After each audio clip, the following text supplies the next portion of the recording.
चलो,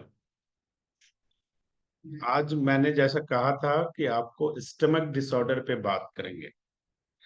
stomach disorder क्या होता है ये मालूम है आप लोगों को? ऑरिक्लोथेरेपी में ट्रीटमेंट देने से पहले हमें ये देखना बहुत आवश्यक होता है कि जिस प्रॉब्लम की हम बात करते हैं उसका ट्रीटमेंट देने से पहले उसकी सराउंडिंग ऑर्गन्स क्या है। जैसे स्टमक की बात हम करते हैं, देख, स्टमक की बात करते हैं तो इसके सराउंडिंग ऑर्गन्स क्या क्या है? इंटेस्टाइन है, पेनक्रिया है, लार्ज इंटेस्टाइन है, अपेंडिक्स है, ये सारी चीजें इसके, लीवर है, ये सारे इसके। अब क्या होता है कि सराउंडिंग्स को ठीक किए बगैर हम कोई काम नहीं कर सकते। तो जब भी हम ऑरिक्लो में ट्रीटमेंट देंगे तो उसके अकॉर्डिंग ही ट्रीटमेंट और पॉइंट का सिलेक्शन होता है। मुझे उम्मीद है कि आप सब ने पॉइंट्स को अच्छे तरीके से समझा होगा, पढ़ा होगा। सबके पास रिटर्न पॉइंट्स हैं, सबके पास एनाटॉमिकल डिटेल्स हैं। कोई इशू नहीं, याद नहीं है, आप अपने अपने पास रख लो ताकि जब मैं बताऊंगा तो आपको समझ में आएगा। लेकिन एक आउटलाइन में पहले डिजीज के बारे में बात करूंगा। स्टमक, स्टमक की वजह से ही सारी प्रॉब्लम्स है, ऐसा हम मानते हैं। और जब भी मैं पढ़ाता हूँ तो एक पूरा लाइन में बताता हूँ डाइजेस्टिव सिस्टम के, जिसमें मैं हमेशा बताता हूँ आप लोगों को कि जब हम खाना खाते हैं तो हमारे शरीर में दो तरह के एक्शन होते हैं। खाना खाया, चबाना क्यों चाहिए? खाना खाकर चबाकर क्यों खाना चाहिए? क्योंकि सलाइवा उसमें मिक्स तभी होगा जब आप खाने को चलाओगे, मुंह में चलाओगे, तभी सलाइवा मिक्स होगा। सलाइवा मिक्स नहीं होगा तो आपके खाने का कोई आउटपुट नहीं है। खाना चबा के खाओगे, इसोफेगस के थ्रू प्रोसेस होके उस सिंपल सामान्य तरीके में वो स्टमक में जाएगा। लीवर बाइल जूस क्रिएट करता है, गॉल ब्लैडर के थ्रू स्टमक में आएगा। इवन जब हम फर्स्ट वाइट लेते हैं, वाइल जूस लीवर सिक्रीट करना शुरू कर देता है, गॉल ब्लैडर के थ्रू आता है स्टमक में। वो एसिड जो है, वाइल जूस का एसिड है, और खाने को डिजोल्व करके डाइजेस्ट करने में, दूसरा फॉर्म बनाने में हेल्प करता है। वो जूस फॉर्म बन के कहाँ जाता है? स्मॉल इंटेस्टाइन में। वहां से वो एब्जॉर्प्शन की स्थिति में होता है, एब्जॉर्ब करता है उसको। उसके बाद जो बच जाता है और लार्ज इंटेस्टाइन में जाता है, वहां एब्जॉर्ब हो जाता है। उसके बाद जो बचता है वो सीधा कहाँ जाता है? आपके जो वेस्ट प्रोडक्ट होता है वो स्टूल के थ्रू बाहर आ गया, यूरिन के थ्रू बाहर आ गया, और सारे प्रोडक्ट आपके शरीर में एंजाइम के रूप में, न्यूट्रिशन के रूप में आपको मिल जाता है। ठीक है।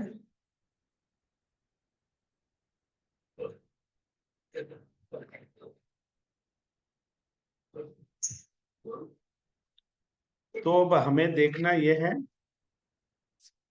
कि ये प्रोसेस जो हम करते हैं उससे पहले क्या सिम्टम्स नजर आते हैं, कैसे पता चलेगा स्टमक डिसऑर्डर है, उसके बारे में हम क्या जानते हैं। कई दफा ये जेनेटिक भी होता है, आपका परिवार का हिस्ट्री है तो आपको ऐसा फील होगा। कई दफा स्ट्रेस की वजह से होता है, कई दफा आपकी डाइट की वजह से होता है, कई दफा आपके लाइफ स्टाइल की वजह से होता है। ये सारी चीजें, लेकिन इसमें जो सबसे महत्वपूर्ण भूमिका निभाता है उसे हम कहते हैं गट। नाम सुना है आप लोगों ने? GUT, gut.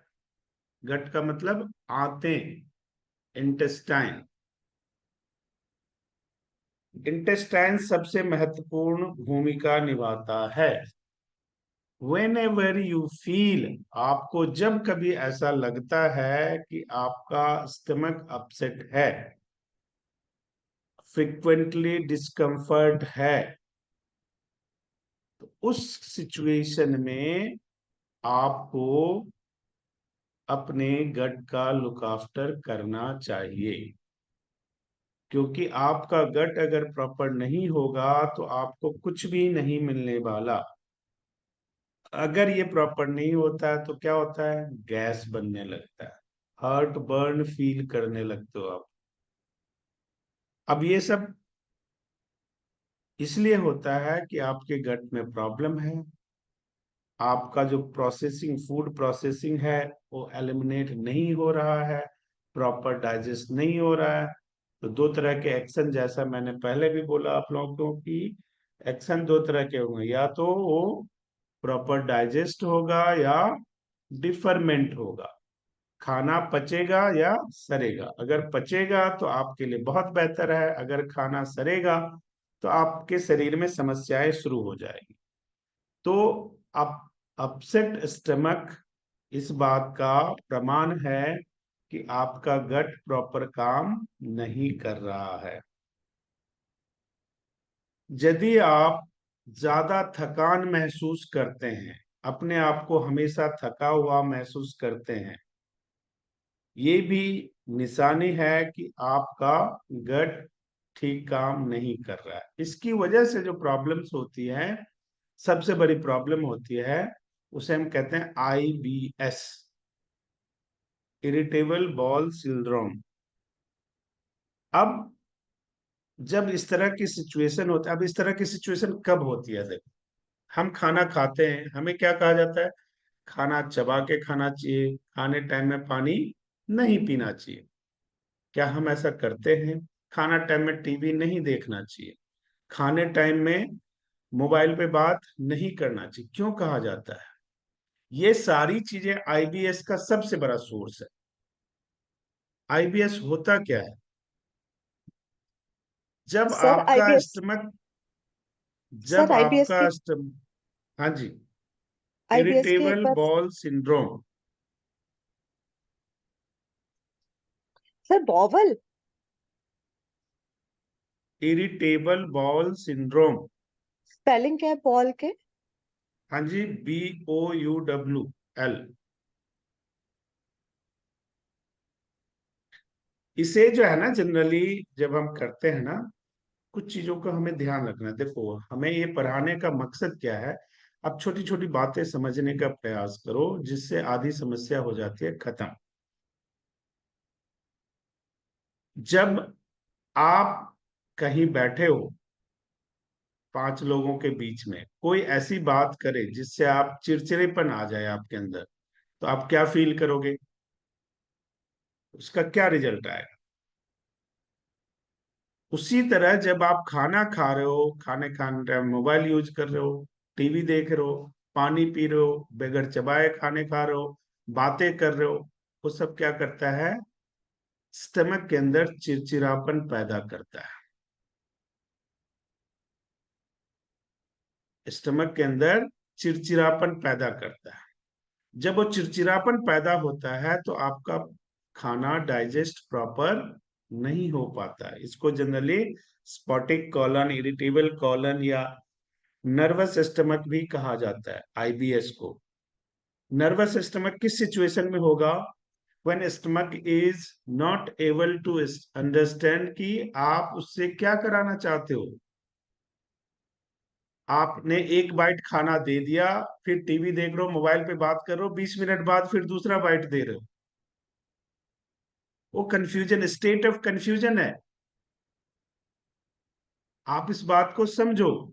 State of confusion में अगर ऑर्गन रहेगा तो फंक्शन नहीं करेगा।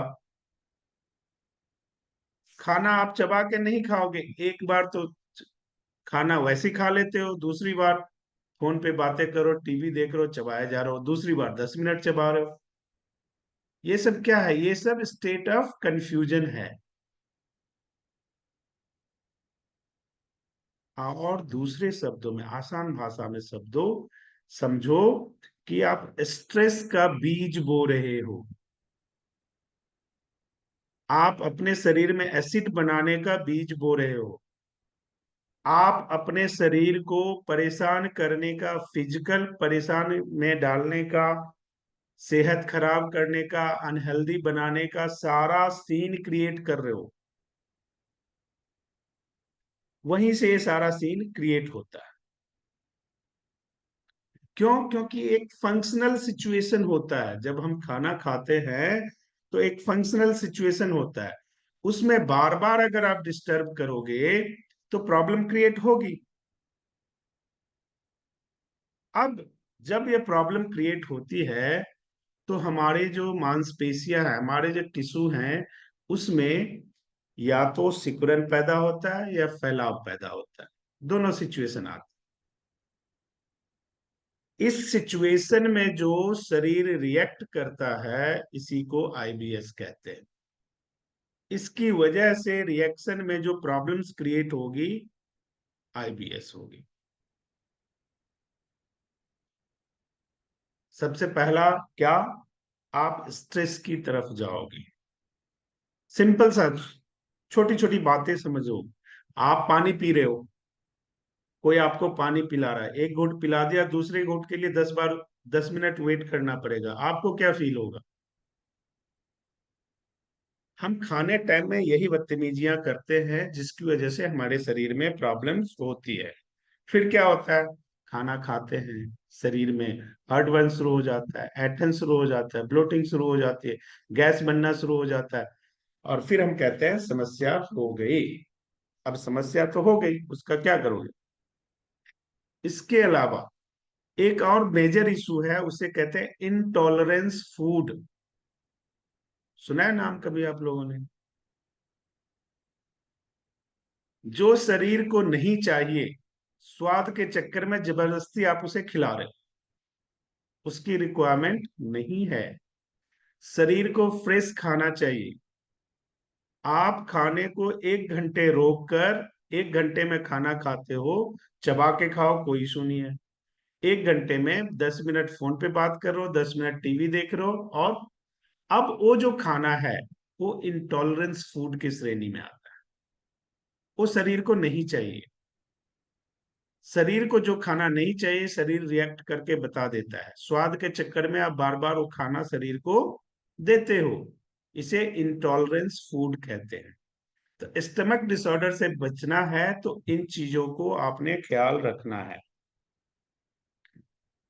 अब तीसरा सिचुएशन आता है, दो चीजों का, खट्टी मिट्टी चीजें और मीठा।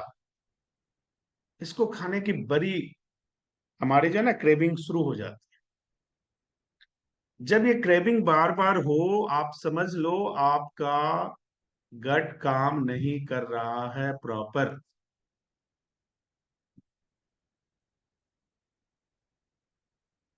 मीठा की बार बार क्रेविंग होने का मतलब क्या है मालूम आपको? शरीर में एनर्जी नहीं है, इसलिए वो उस टाइम एनर्जाइज करने के लिए ग्लूकोज मांग रहा है। आप खाए जा रहे हो, इस बात को सोचे बगैर कि वो कैसे सॉर्ट आउट होगा, उसकी समस्या का क्या समाधान है। इसी तरह खट्टेपन में है, खट्टा मीठा जब आप खाते हो, शरीर में डेफिशिएंसी होती है, चीजें उस टाइम उसको रिक्वायर्ड होती है, शरीर के स्टोरेज में नहीं है, इसलिए क्रेविंग बढ़ने लगती है कि जल्दी दो तभी काम कर पाएंगे। ये छोटी छोटी बातें आपने याद रखना है। ये तभी पॉसिबल है जब आप प्रॉपर डिसिप्लिन में खाना खाओ। गांव में अभी भी क्या कहा जाता है, खाना बंद कमरे में खाना चाहिए, आपके खाने को कोई देखे ना, खाना चुपचाप खाना चाहिए।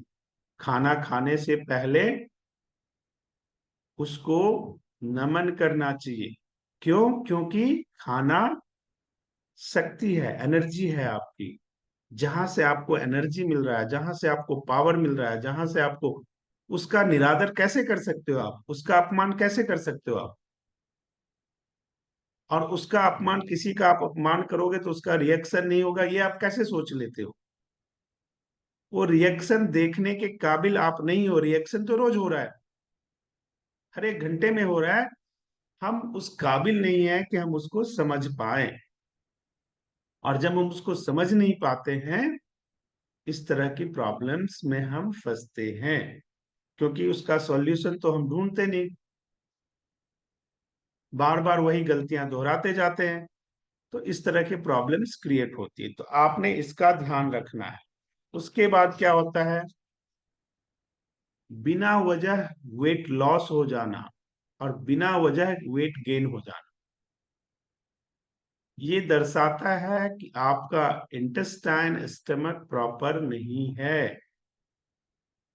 इतना ही काफी है समझने के लिए। आपके स्किन में इरिटेशन आने लग जाए, आप समझ लो आपका गट ठीक नहीं है, आपका इंटेस्टाइन ठीक काम नहीं कर रहा है, आपका स्टमक ठीक काम नहीं कर रहा है। सिंपल। ऑटो इम्यून प्रॉब्लम्स आपको होने लग जाए, आप समझ लो कि आपका स्टमक, आपकी फूड प्रोसेसिंग प्रॉपर आपके शरीर में नहीं हो रहा है। Very simple. इससे क्या समझ में आएगा? जब इस तरह के लक्षण आ जाए तो सबसे पहला काम, आपके शरीर में डेफिशिएंसी ऑफ प्रोबायोटिक्स हो गया है। आप अपने डाइट में प्रोबायोटिक्स ऐड करना शुरू कर दो एट अर्लीस्ट, नहीं तो प्रॉब्लम हो जाएगी। आपके शरीर में विटामिन डेफिशिएंसी शुरू हो गया है, फाइबरिश फूड लेना शुरू कर दो, नहीं तो प्रॉब्लम होगी। ये दर्शाता है कि आप खाना बहुत फास्ट खाते हो, ये दर्शाता है कि खाना बड़ी कैजुअल मैनर में आप खाते हो। खाना चबा के खाना शुरू कर दो, खाना खाने का मैनर ठीक कर लो, अगर आपने प्रॉब्लम से बचना है तो। इंटॉलरेंस फूड को अपने लाइफ से दूर कर दो। जो शरीर, आपके शरीर को जो फूड नहीं चाहिए, फॉर द गॉड से थोड़ा दिन आपको दिक्कत होगा, लेकिन उसको आप साइड कर दोगे तो आपकी लाइफ अच्छी हो जाएगी, आपका लाइफ स्पेन बढ़ जाएगा। तो अपने लाइफ स्पेन की कीमत ऐसे मत चुकाओ इंटॉलरेंस फूड देके। उसके बाद ये सारी चीजें दर्शाता है कि आप प्रॉपर वाटर नहीं ले रहे हो, और ले भी रहे हो तो उसका तरीका ठीक नहीं है। ये सारी चीजें ऑटोमेटिकली इससे पता लग जाता है। इससे ये भी पता लग जाता है कि आप कोई भी फिजिकल एक्टिविटी नहीं कर रहे हो।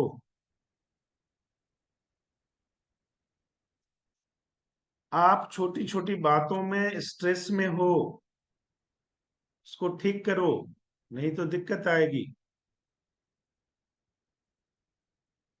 ये सारी चीजें आपने देखना है, नहीं तो आपको दिक्कत आनी है।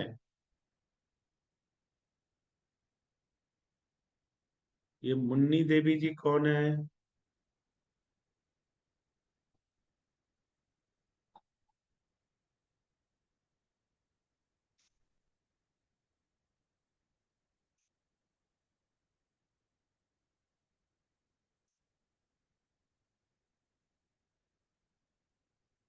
आप लोग अपने आप को म्यूट रखो और प्लीज कोई एक्टिविटी ना करो, कोई स्क्रीन शेयर करने की कोशिश ना करो प्लीज। पूरी क्लास डिस्टर्ब होती है, तो ट्राई टू अंडरस्टैंड। ठीक है जी। स्ट्रेस रिड्यूस करो।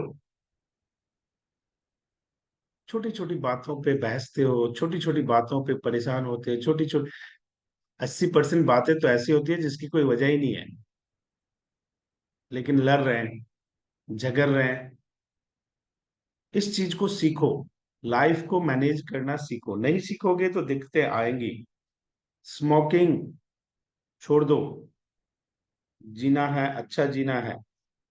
और फिर भी कुछ नहीं समझ में आता है तो अपने डॉक्टर से संपर्क करो, चाहे वो नेचुरोपैथी के हो, चाहे वो एलोपैथी के हो, चाहे आयुर्वेद के हो, चाहे हीलर हो, चाहे वेलनेस कोच हो, वॉट, आप जो बेहतर समझते हो वो करो, अदरवाइज आपको दिक्कतें आनी शुरू हो जाएगी और वो बहुत ही प्रॉब्लम क्रिएट करेगी।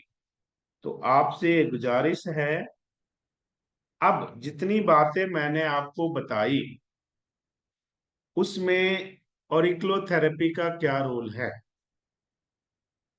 ऑरिक्लोथेरेपी से हम क्या कर सकते हैं, ये हमें सीखना है, ये हमें समझना है।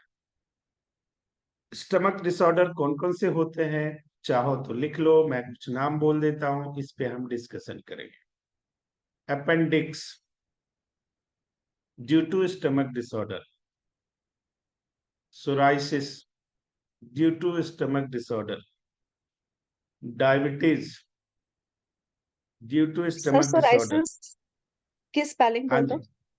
CIRRRHOSIS। सोराइसिस।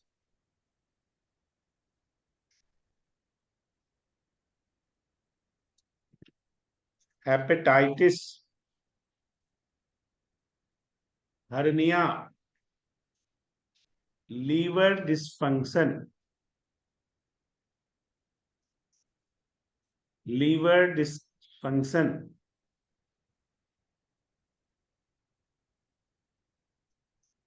पेनक्रियास, पेनक्रिया से रिलेटेड ऑलरेडी डायबिटीज हमने कवर कर लिया। अब इस सब में अगर आप कॉमन देखोगे तो large intestine, small intestine, pancreas, liver, kidney, appendix, stomach, generally ये ऑर्गन्स इन्वॉल्व है। जब हमने ऑरिक्लोथेरेपी पढ़ी थी, इन सारे पॉइंट्स की चर्चा हमने की थी। इसकी लोकेशन भी आपको मालूम है, लोकेशन भी बताया गया था। अब सपोज करो किसी को हर्निया है। अब हर्निया में हम जाएंगे तो 6-7 तरह के होते हैं, इतने डिटेल में नहीं जाएंगे, हम सिंपल समझने अम्बिलिकस हर्निया की बात कर रहे हैं। हर्निया है, क्या वजह होगी? उसके लोकल कॉज क्या होंगे? सबसे पहला क्या होगा? स्टमक। सबसे पहला पॉइंट, अगर हर्निया का ट्रीटमेंट हमें देना होगा तो सबसे पहला पॉइंट क्या होगा? स्टमक। दूसरा पॉइंट क्या होगा? इंटेस्टाइन। उसमें भी क्या ध्यान रखना है? Large intestine.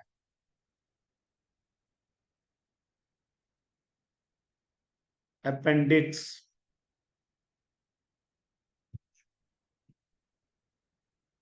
इंडोक्राइन,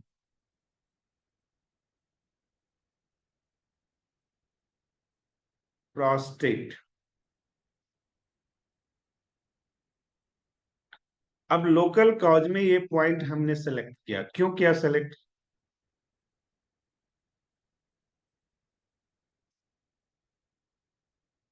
हमने ये पॉइंट क्यों सेलेक्ट किया? ये प्रॉब्लम शुरू कहां से होगी? इनटेक से। इनटेक का पहला स्टेप, खाना हमने खाया, वो कहाँ आता है? First of all stomach. वो डिस्टर्ब होगा तो इंटेस्टाइन डिस्टर्ब होगा। इंटेस्टाइन डिस्टर्ब होगा तो क्या डिस्टर्ब होगा? अपेंडिक्स डिस्टर्ब होगा, प्रोस्टेट पे प्रॉब्लम आएगी, और इसका साइड इफेक्ट क्या होगा? हार्मोनल इम्बैलेंस आएगा। उसके लिए हमने क्या लगाया? एंडोक्राइन का पॉइंट। वो क्या करता है? हार्मोन को बैलेंस करने का काम करता है। अब रूट कॉज क्या है?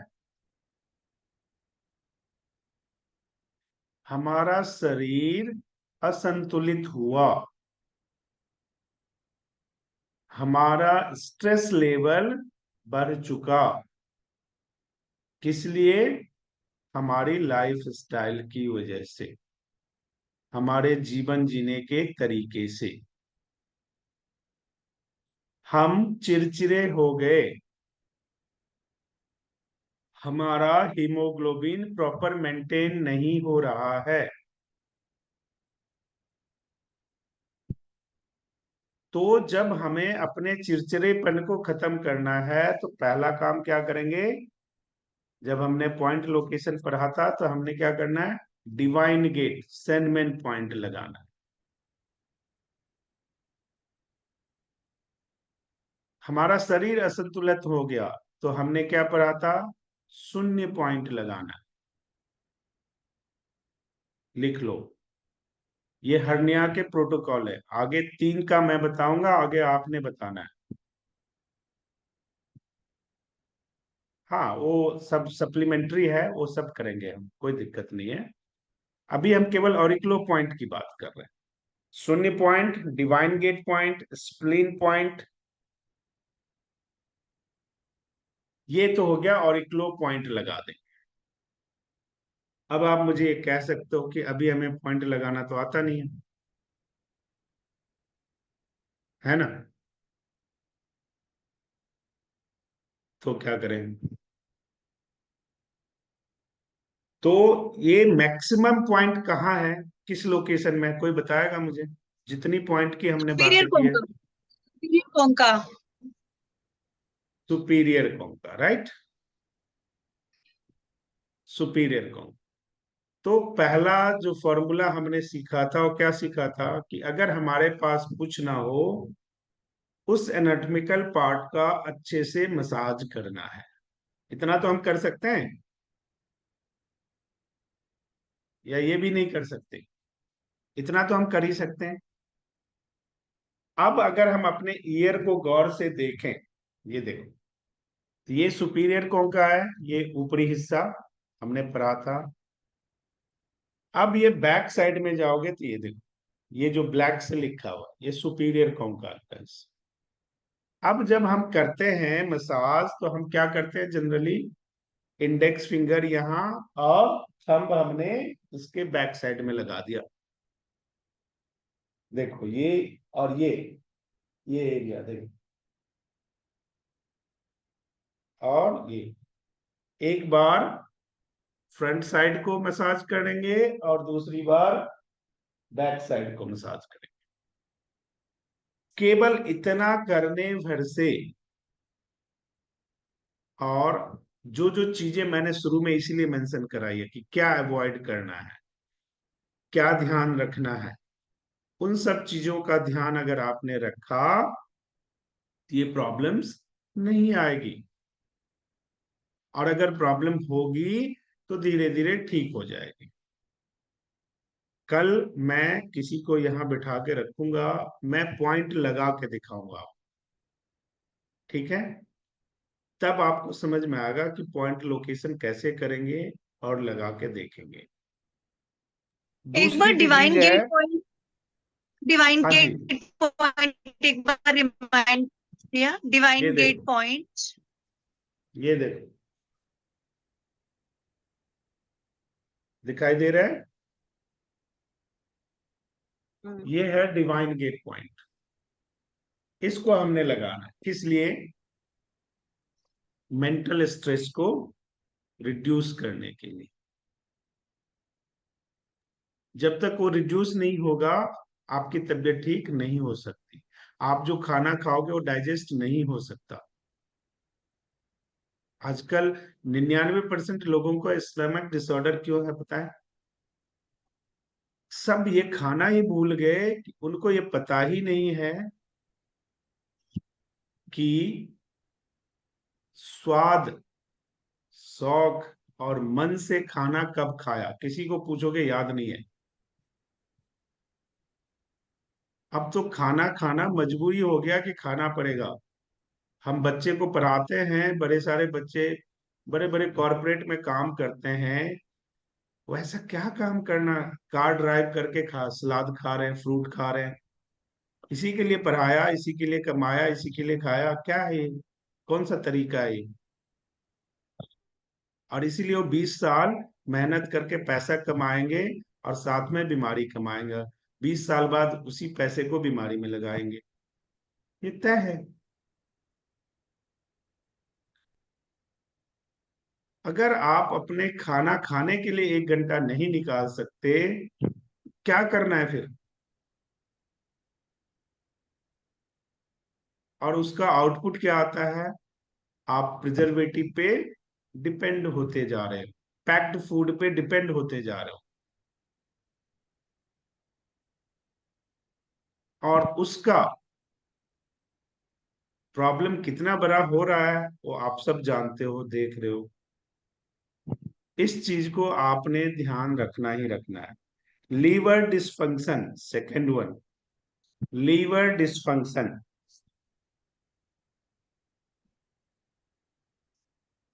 लीवर डिस्फंक्शन क्यों हो सकता है? देखो, प्रोटोकॉल लिखना अलग बात है, प्रोटोकॉल सोच के बनाना अलग बात है। लीवर डिस्फंक्शन क्यों हो सकता है? लीवर प्रॉपर काम नहीं कर रहा है। क्यों नहीं करेगा प्रॉपर काम? अगेन, लीवर को चीजें कहां से मिलेगी? स्टमक, स्टमक से इंटेस्टाइन, स्मॉल इंटेस्टाइन से लीवर के पास आएगा। अब क्या जो हम इनटेक कर रहे हैं, पहला टॉपिक ही मैंने ये चूज किया है ताकि आप लोग समझो उस चीज को, दूसरों को भी समझाओ। जो हम इनटेक कर रहे हैं, जिससे हमें एंजाइम के रूप में एनर्जी प्राप्त होगा, न्यूट्रिशन मिलेगा, वो प्रॉपर हो रहा है? अगर वो प्रॉपर नहीं हो रहा तो लीवर एक ऐसा ऑर्गन है हमारे शरीर में, दुनिया में कोई ऐसी फैक्ट्री नहीं बनी, लीवर में 1100 केमिकल पर डे प्रोड्यूस होता है। लेकिन एक लंबे समय तक लीवर को जो रिक्वायर्ड है, रॉ मटेरियल चाहिए ना, रॉ मटेरियल लीवर को कहां से मिलेगा? जो हम खाना खा रहे हैं उसी से तो मिलेगा।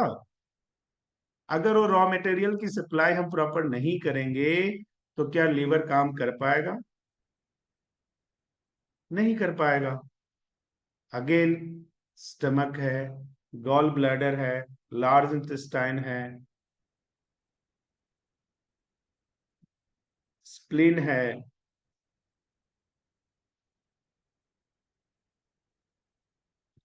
स्टमक डिसऑर्डर की कोई भी समस्या होगी, उसमें स्ट्रेस बहुत बड़ा कारण होता है। तो आपने, और असंतुलन होना, तो हार्मोन का असंतुलन होना, तो आपने ध्यान रखना है एंडोक्राइन, शून्य और डिवाइन गेट सभी में लगाना। ये कॉमन है। स्टमक डिसऑर्डर का कोई भी इशू होगा, ये 3 पॉइंट लगाना ही लगाना है। बाकी आप अकॉर्डिंग टू द रिक्वायरमेंट आपने चूज करना है। अब लीवर में अपेंडिक्स नहीं लगाना था तो इसमें हम अपेंडिक्स नहीं लगाएंगे, क्योंकि इसकी रिक्वायरमेंट नहीं है। यही हमें सोचना है, यही हमें समझना है, तब जाके इस पे हम प्रॉपर काम कर पाएंगे। और जो हम चाहते हैं सीखना,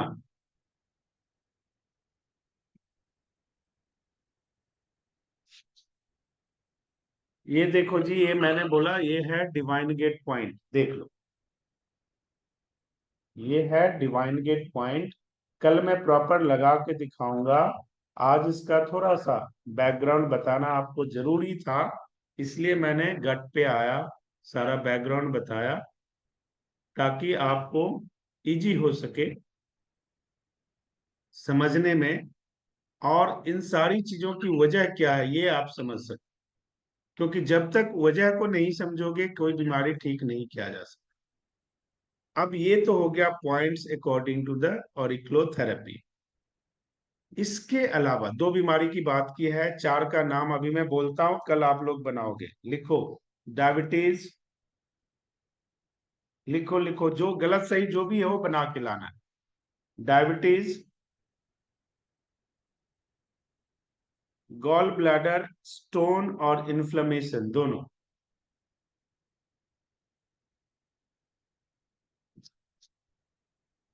ये आपने बनाना है। इन तीन पे आपको बना के लाना है, ठीक है? पॉइंट सही गलत जो लगे बनाना, कल मैं करके दिखाऊंगा। आज का टाइम एक तो लगभग खत्म होने वाला है। डायबिटीज, भैया डायबिटीज बोला, गॉल ब्लैडर बोला, स्टोन और इन्फ्लेमेशन, तीसरा क्या बोला है? हाँ, बस इसी का, गॉल ब्लैडर का दो हो गया ना, एक तो स्टोन का, एक इन्फ्लेमेशन फाइन। और एक डायबिटीज का।